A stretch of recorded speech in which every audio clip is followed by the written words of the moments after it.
The 4 of hearts. This offer is too low. We're going to wait until we get a more reasonable offer. So this type of resistance absolutely requires knowing what the client's 5, 6, and 7 is in order to 100% remove this resistance. So you must know clearly what is important to them before you can handle anything to do with asking people to accept an offer that might be less than what they're interested in. So the dialogue would sound like this. Well, maybe you're saying that because you're willing to roll the dice and try for a better offer.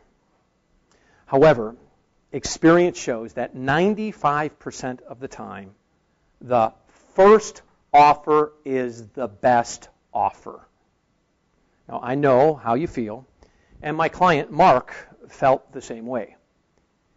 He didn't accept the offer either, and he found himself selling his house 1 year later for less than the original offer.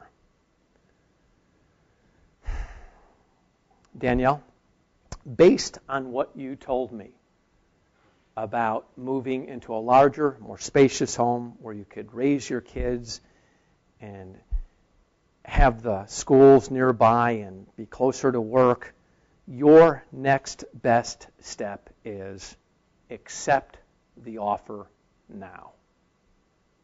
Let's give this a role play. You ready? Hey, Daniel, this offer is a little lower. We've got our home on the market for $500. This offer is $484, and that's lower than what we want, and we want to wait for something more reasonable, you'd say?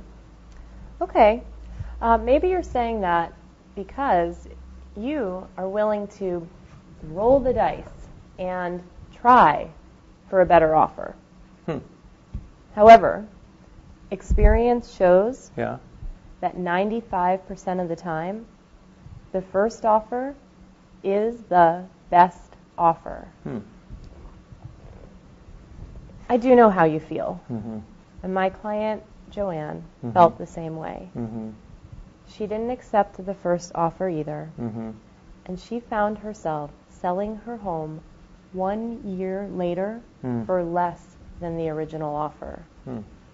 Now, Joe, based on what you've told me, that you really want to move out of this neighborhood and into a different neighborhood in San Francisco where you will really feel comfortable and live the dream that you had when you moved here from the Midwest,